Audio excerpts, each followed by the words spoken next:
Hello guys, welcome back to our YouTube channel TFI ముచ్చట్లు.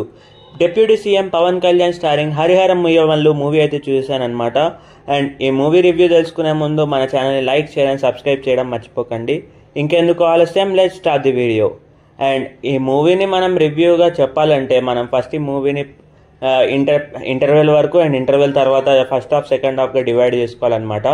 First half అయితే ఎక్స్ట్రాడినరీగా అయితే తీశారని చెప్పాలి. బీజిఎం కానివ్వచ్చు, పవన్ కళ్యాణ్ కానివ్వచ్చు, అండ్ యాక్టింగ్ పరంగా కానీ డైరెక్షన్ పరంగా కానీ అన్ని విధాలుగా బాగుంది. స్టోరీ కూడా మంచిగా వెళ్ళింది. ఒక సింగిల్ డైరెక్షన్లో అయితే సింగిల్ ఫ్లోలో అయితే స్టోరీ వెళ్ళిపోతుంది అనమాట, ఎక్కడ బోర్ కొట్టకుండా. అదైతే ఫస్ట్ హాఫ్ యొక్క రివ్యూ అనమాట. కీరవాణి అయితే ప్రాణం పెట్టేశారని చెప్పాలి. పవన్ కళ్యాణ్ ఒక సక్సెస్ ప్రీ రిలీజ్ ఈవెంట్లో అయితే చెప్పారనమాట, ఈ సినిమాకి హీరో కీరవాణి అని చెప్పి. అదైతే నిజము. ఏ బాహుబలికి ఆర్ఆర్ఆర్కి తక్కువగా అయితే కొట్టలేదు, సమానంగా కొట్టారు కీరవాణి అయితే. ఇది ఫస్ట్ హాఫ్ వరకు వచ్చిన స్టోరీ. ఇంకా మనం సెకండ్ హాఫ్కి వెళ్ళిపోతే స్టోరీ ఫస్ట్ ఆఫ్ ఆల్ ఎటెటో వెళ్ళిపోతుంది. అండ్ విఎఫ్ఎక్స్ గురించి ఎంత తక్కువ మాట్లాడితే అంత మంచిదని అయితే నేను చెప్తాను.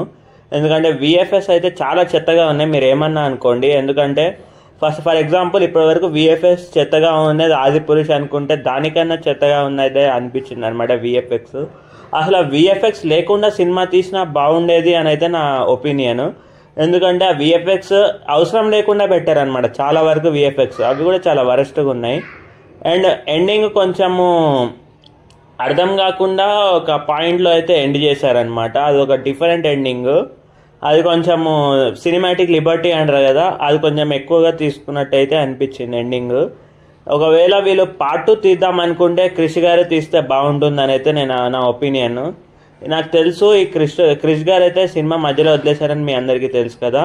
క్రిష్ గారు తర్వాత జ్యోతికృష్ణ గారితో అయితే మూవీ తీశారు కదా, దాని బదులు ఇంకో మంచి డైరెక్టర్ని తెచ్చి మూవీ చేసినా అయిపోయేది అనిపించింది. బికాజ్ జ్యోతికృష్ణ డైరెక్షన్ అయితే దండం పెట్టాలి నిజంగా.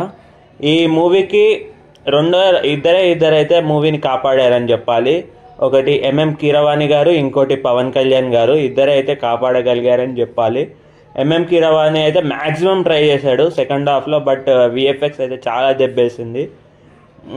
అదైతే రివ్యూ అనమాట. ఒకవేళ మీరు ఈ మూవీ చూస్తుంటే మీరుకి ఎలా అనిపించిందో కమెంట్ చేయండి.